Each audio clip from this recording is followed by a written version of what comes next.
Hey, what's up? Welcome back dito sa ating Child It's Balls TV.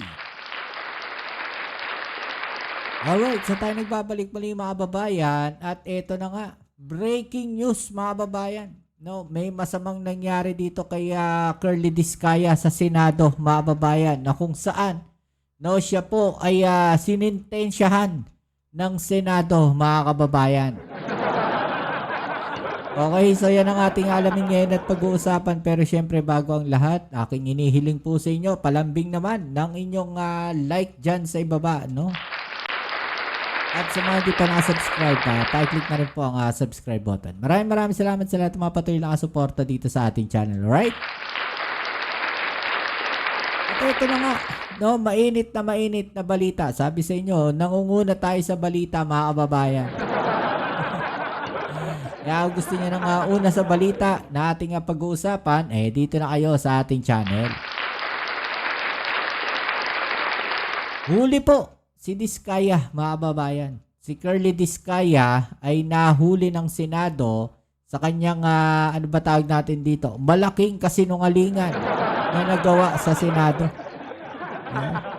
Mukhang talagang pinatunayan nila, no, yung sinasabi ni Mayor Vico Soto na sinungaling ang mga Discaya, mga kababayan. Ay, mga ganitong klaseng tao, ang hirap pagkatiwalaan nito, no? Dahil ilang ulit po sila nagsinungaling, mga kababayan.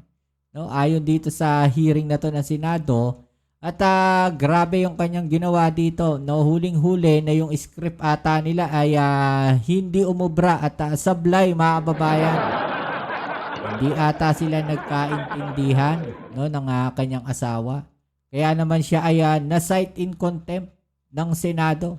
Okay, so ito, panoorin natin itong video na to at kayo na humusga, no? Kayo na humusga kung bakit sinampahan, no, ng cite in contempt ito pong si Discaya. Alright, let's go. Next in line is the Senate President, Senator Soto. Mr. President, well, as usual, the Senate President is allowed, but I always make it a point to fall in line. But I will give my 3 minutes to Senator Risa Ontiveros instead of my 5 minutes, and then I will just have one question, a follow-up from one of our colleagues, why Secretary Cabral, Secretary Cabral is not here, and also why Mrs. Discaya is not here. Who will answer? Mr. Discaya, I suppose.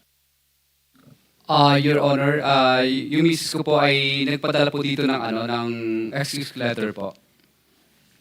Na hindi po siya makakarating dahil po sa mga valid reason po.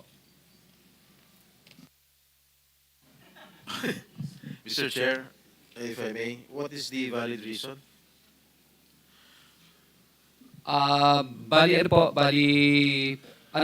May ano po siya, yung may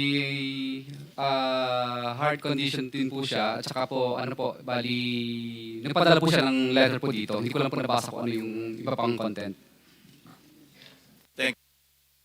Mr. President, Mr. Chairman, meron bang medical certificate to prove and establish na talagang valid yung kanyang ailment? Dahil baka mamaya, gawa-gawa lang itong valid umano Okay, reason. for the record, and for the information of everybody, sumulat po si Mrs. Discaya, ito, the Honorable Chairperson, so forth and so on, subject inability to attend the Committee on Accountability of Public Officers and so forth and so on.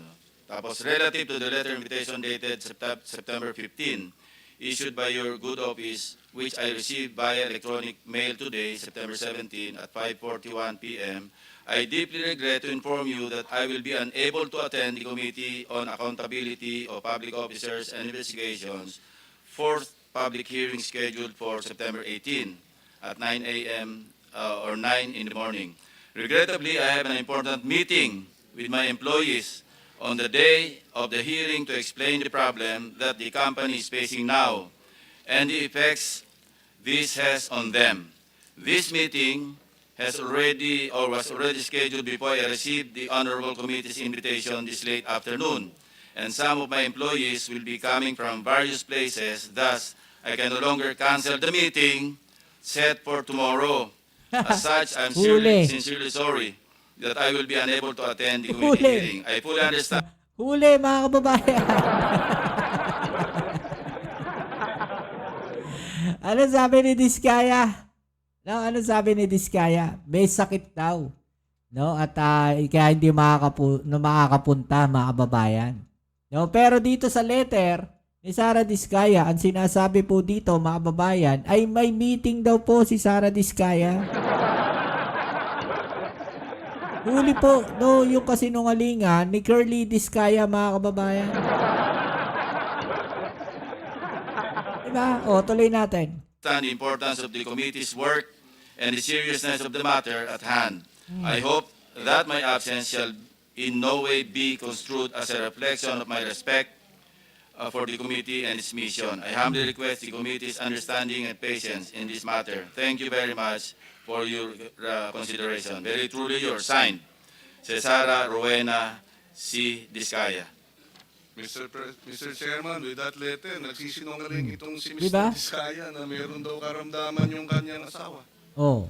Mr. Chair, Huling-huli, di ba, mga kababayan, na nagsisinungaling? Di ba? Sabi may sakit, kaya hindi nakapunta. Ngayon, ang katwira, ang nakasulat dun sa letter na binigay ni Sara Diskaya, no, ay may meeting daw siya.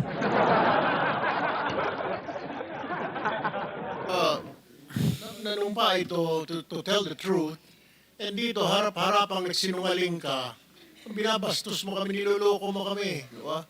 Huwag mo kami lokohin because the chairman has the power to cite you in contempt. I mean, do not do that. Eh, iba yung sinasabi mo, medical condition. Kung may medical condition, sige nga, bigyan mo nga kami ng medical certificate. Eh, iba yung sinasabi, mismo na misis mo eh. Di ba kayo nag-usap? Sana nag-usap muna kayong dalawa. Ano bang palusot ang gagawin natin, sweetheart or darling? Mr. Chair. You lied. You lied. Paano ba kami maniniwala sa mga pinagsasabi mo? Senator Estrada is recognized. Thank you, Mr. Chair. The letter excuse of Mrs. Diskaya is totally unacceptable. Ang sabi niya, meron siyang meeting. This hearing is of national interest. Huwag niya lulukuhin itong hearing na ito. Huwag niya bababuhin itong hearing na ito. Dahil the Filipino people are watching. We are here to ferret out the truth, the whole truth, and nothing but the truth. Yung sinasabi ni Mrs. Diskaya na meron siyang meeting, for me and I think for all of us, that is totally unacceptable. Kung meron siya sakit, okay lang. But provide us with a medical certificate. Yeah, what is the pleasure of the members of the committee? Mr. Chairman, In this regard. may I?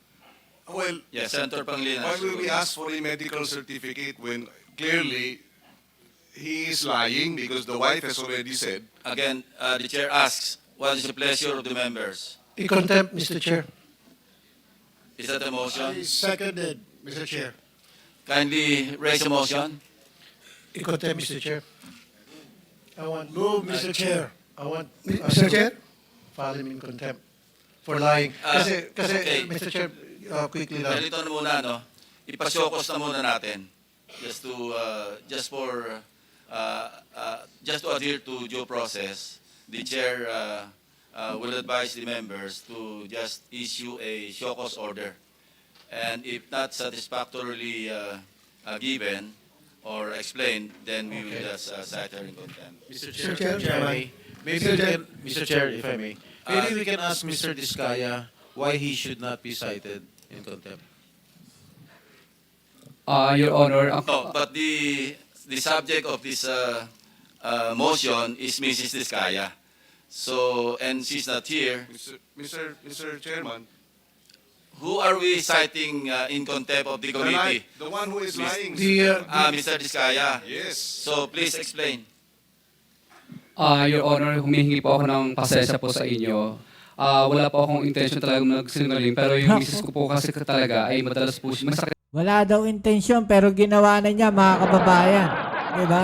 po talaga siyang diabetes at saka meron po talaga siyang hypertension. At katunayan nga po, marami po siyang mga maintenance po na gamot na ginagamit. Opo. At Mr. Chairman. Mr. Chairman, Yes, Senator Ontiveros. lalo kong nalilito sa show cause ni Mr. Diskaya kung bakit hindi niyo po siya dapat i-cite in contempt for lying. Iba po ang heart condition sa diabetes, iba rin po yun sa hypertension, at lalong iba sa mag-a-absent sa hearing natin dahil lamang may meeting siya. So, lalo siya Okay, pong yeah. nalulunod sa baha nung Well, mga well, malinang well sagot taken, po well niya, noted, Mr. Chair. Mr. Chair, let me go back to the original motion, Mr. Chair. Yeah, Mr. Chair, ito lang sa akin simple lang. Very inconsistent yung mga pinagsasabi nitong si Mr. Diskaya. And then pangalawa, mag-asawa sila, imposible hindi niya alam, hindi sila nag-uusap tungkol doon sa health conditions ng silang dalawang magkasama. Very clear for me na tulad na sinabi ni Senator Erwin, pinagluloko tayo nito. Ginagawa tayo parang mga bata rito. There's a motion to cite in contempt of the committee, Mr. Diskaya. Any objection? Mr. Chair, Yes, Senator Marcoleta. na-override na po ba yung proposal nyo na showcause muna o... No, he has already explained. Because he's the subject of the contempt citation, or the motion at least, no? So we can rule on that. To be consistent, Mr. Chair, cite na rin natin for contempt si Yusek Cabral at saka si Secretary Remulla. Wala rin sila rin. They're not here, so they will be issued show cause orders. But in the case of Mr. Diskaya, he's already here, he's already explained, and it's up to the members of the committee to decide whether or not satisfactory yung kanyang explanation. But yes, we will issue show cause orders to the persons mentioned by the Honorable Marcoleta. Pero mamaya, Mr. Chair, meron akong mga katanong sa kanya na makukontempt talaga to. Kahit ano mangyari before the end of Hindi this na, meron hearing, ng he will- pending he motion. will be cited. We'll rule on that. Sinisiguro ko makukontempt ito mamaya, Mr. Chair. Well, Kung hindi tayo makukontempt dito sa pagsinungaling niya dahil doon sa kanya misis, dito may hawak ng mga dokumento na makukontempt ang taon to at the end of the day. The Senate President is recognized. yes, okay. I think your pending motion is not to cite him in contempt. It doesn't necessarily mean that we will be deciding on what to do with him after that. It's just merely citing in contempt for lying. So we'll take it at that at this point, and perhaps discuss later on what the decision of the committee is. But in the meantime, I'm giving up my 3 minutes to Senator Rizal. Not Point yet, of inquiry. Senate President. Point of inquiry, Mr. I Chairman. would like to clarify with Senator Marcoleta if he raised an objection because I didn't quite get it.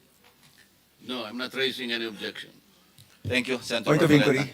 So let's rule first on the motion, pending motion, before anybody else talks. No. So there's no objection.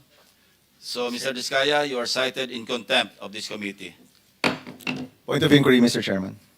Yes, Senator Bam. Mr. Chairman, what is the penalty for not following a subpoena? Because as far as I know, Mr. Chairman, some of the resource speakers here are under subpoena. Pwede po bang magbigay lang ng excuse letter kahit nakasubpoena po kayo? Well, it depends on the committee. The committee decides on that as a collegial body. May I know that the contractors are under subpoena.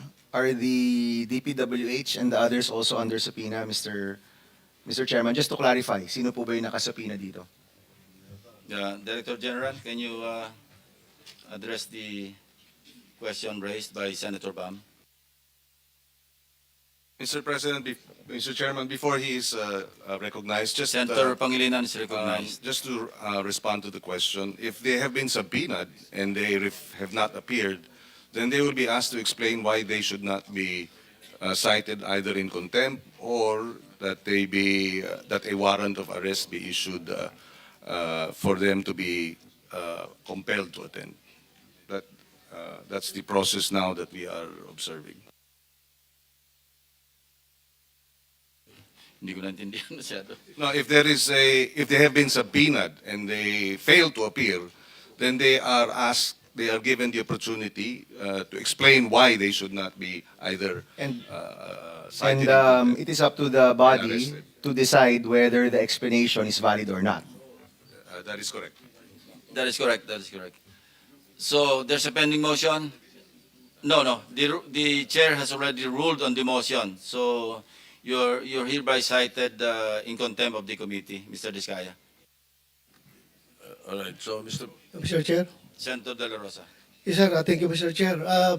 Since the motion was already acted upon by the chairman, another motion coming from this humble representation that if Mrs. Diskaya was subpoenaed and he failed to be present here today with a very, very lame excuse, can this humble representation move for the citing in contempt of Mrs. Diskaya? She's not here, so we'll issue a show cause order first. Show cause order. Thank you, Mr. Chair. Thank you. So, Mr. Chairman, according to the Secretary of the committee, the contractors named were subpoenaed, no? But the officials were not. They were merely invited. Ano ba? All were invited All were invited. because none has been absent yet. But Oo. we issued a subpoena. Sige. Please say it to the microphone. We issued, your committee issued a subpoena to Sistecom to address to Pacifico Diskaya about the ledger that he was talking about in one of his testimony. Now he has sent a letter saying that while he may be here, he cannot comply because he still has to read those and he has to consult a lawyer about how to dispose of that so-called ledger.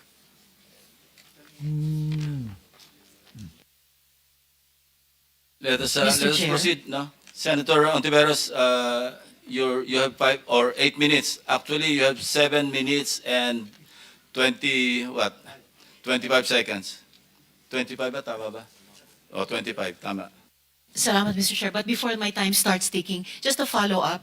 Kung pinapipresent kay Mr. Diskaya yung ledger niya, and he said that kailangan niya magkonsulta sa abogado, I think he has legal counsel here. Maybe he should answer to the committee, but hindi pa niya pinipresenta yung ledger na hiningi ng committee, Mr. Chair. Mr. Diskaya. Your Honor, I invoke my right po against self-incrimination po. Yan po yung advice po sa akin ng lawyer ko. Go ahead, Senator Ontiveros. You may Thank proceed. you. Yes, Mr. Just on Chair. that point, because iba yung, with the permission of the chairman, very quickly lang, because iba yung sinabi niya dun sa explanation niya, ngayon nag-i-invoke siya ng right against self-incrimination. So pabago-bago na naman ang kanyang posisyon. Sabi niya din sa sulat sa Blue Ribbon Committee, ikukonsulta muna niya yung lawyer niya dahil kailangan pa niyang pag-aralan. Ngayon, panibago. Maybe he should put in writing that invocation also, Mr. President, just to respond to the earlier inconsistency do sa sulat niya. Pabago-bago, Mr. President. Can we defer decision on this particular issue so we can proceed? Because Yes, some resource persons need to get out or leave by noon time. So, Senator Rizal Ontiveros, you may... Alright, so yung mga kababayan, no? Grabe, no? Sunod-sunod, mga kababayan, ang naging problema ngayon ni Diskaya. Dahil cited in contempt na siya. No, makukulong na siya ngayon sa Senado, mga kababayan. Okay, so yan, anong masasabi po ninyo dyan? I-comment sa ibaba yung mga opinion na atin yung pag-usapan, alright? So yan muli, maraming salamat sa lahat ng mga patuloy na kasuporta dito sa ating channel. Kita-kits po tayo sa ating next video upload. Ito muli ang Kuya Mobs sa Mobs TV. Peace. I'm out.